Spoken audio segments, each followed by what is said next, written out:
آپ سبھی کی خدمت میں محمد خورشید خان کا آداب۔ ناظرین، آپ ارسطو کے بارے میں ضرور جانتے ہوں گے۔ ارسطو کون تھا اور کہاں کا رہنے والا تھا؟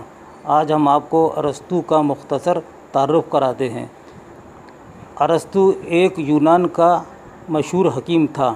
اس کے بچپن کے حالات سے نہ خود اس کو نہ اور لوگوں کو یہ توقع تھی کہ وہ دنیا کی تاریخ میں ایسا بڑا شخص بنے گا۔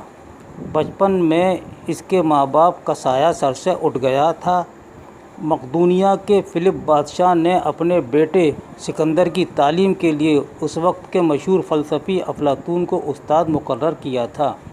ارسطو نے سکندر کی خدمت گزاری اس لیے قبول کی کہ اس بہانے سے وہ افلاطون سے فیضیاب ہو سکے گا۔ افلاطون سکندر کو جو کچھ پڑھاتا تھا وہ اس کے پلے پڑتا ہو یا نہ پڑتا ہو، لیکن ارسطو اسے ذہن نشین کر لیتا تھا۔ ارسطو افلاطون کی پڑھائی ہوئی باتوں کو یاد کر لیتا تھا۔ ایک دن سکندر کا جب امتحان لیا گیا تو وہ بالکل بدھو ثابت ہوا اور ارسطو حکیم افلاطون کا چہیتا شاگرد ثابت ہوا۔ بعد میں ارسطو کو سکندر کا وزیر اور معلم مقرر کیا گیا۔ ارسطو کا فلسفہ اپنے استاد حکیم افلاطون سے بالکل الگ تھا۔ اس نے اپنے استاد کی کتاب ریاست کے نظریے سے اتفاق نہیں کیا اور دوسری ایک نئی کتاب بوتیقا لکھی اور اپنا الگ شاعری کا نیا نظریہ دنیا کے سامنے پیش کیا۔